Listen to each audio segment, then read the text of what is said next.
In this podcast episode, Ben Shapiro discusses the results of the Iowa caucuses and the implications for the Republican presidential nomination.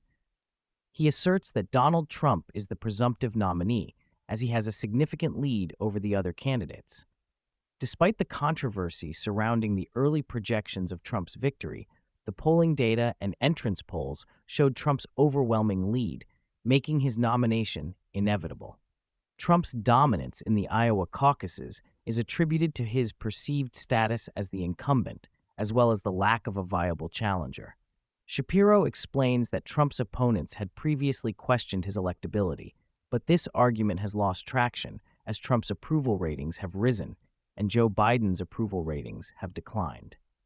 Additionally, Trump's strong support among Republican voters and the lack of a strong opponent have solidified his position as the frontrunner.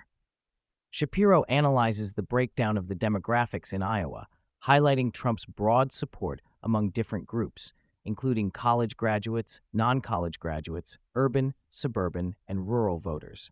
He emphasizes that Trump's appeal to working-class voters and rejection of the intersectional ideology have contributed to his strong showing in the caucuses.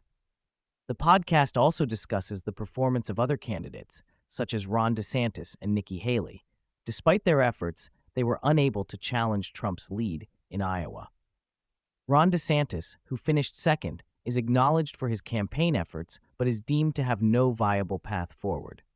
Nikki Haley, who finished third, is seen as having a slim chance of winning in New Hampshire and South Carolina. Shapiro also addresses the endorsements and reactions of other Republican figures, such as Vivek Ramaswamy, who dropped out of the race and endorsed Trump, and Kim Reynolds, who expressed support for Trump as the nominee. The podcast continues with the assertion that Trump's nomination is inevitable, as the Republican Party is likely to rally behind him in the upcoming primaries. Shapiro continues by discussing the early focus on the general election and the polling data that shows Trump ahead of Biden in several key battleground states. He highlights the importance of state-by-state polling data and the competitive nature of the race in states like Michigan, Pennsylvania, Wisconsin, Arizona, and Georgia.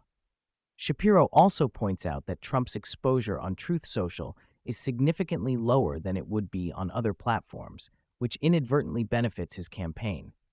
He emphasizes that Trump's campaign strategy, which includes rallies and occasional interviews, is likely to be effective, especially given Biden's inability to speak coherently and Harris's lack of appeal to voters. Shapiro also addresses the legal challenges facing Trump, suggesting that the overwhelming legal assault on him may actually work in his favor. Shapiro discusses the panic setting in on the Democratic side, as evidenced by the extreme rhetoric and fear-mongering about the potential re-election of Trump. He highlights the absurdity of comparing Trump to historical dictators and points out the lack of evidence to support such claims. Shapiro also addresses the Democratic Party's lack of viable options and the desperation to find a candidate who can defeat Trump. He criticizes the left's portrayal of Trump supporters as authoritarian and racist. He also highlights the potential consequences of removing Trump from the ballot, suggesting that such a move could lead to armed conflict and further polarization. Shapiro discusses the foreign policy challenges facing the United States, particularly in the Middle East. He highlights Iran's continued aggression, including missile strikes in Iraq and Syria, as well as Hamas's ongoing attacks on Israel. Shapiro emphasizes the need for a strong deterrent against Iran and Hamas, as well as the potential consequences of a power vacuum in the region. He also addresses the implications of China's potential blockade of Taiwan, suggesting that such a move could be a response to the possibility of Trump's re-election. Shapiro emphasizes the need for a strong and decisive foreign policy to counter the threats posed by Iran, Hamas, and China. Shapiro also discusses the ongoing failure of the Biden administration, particularly in Afghanistan.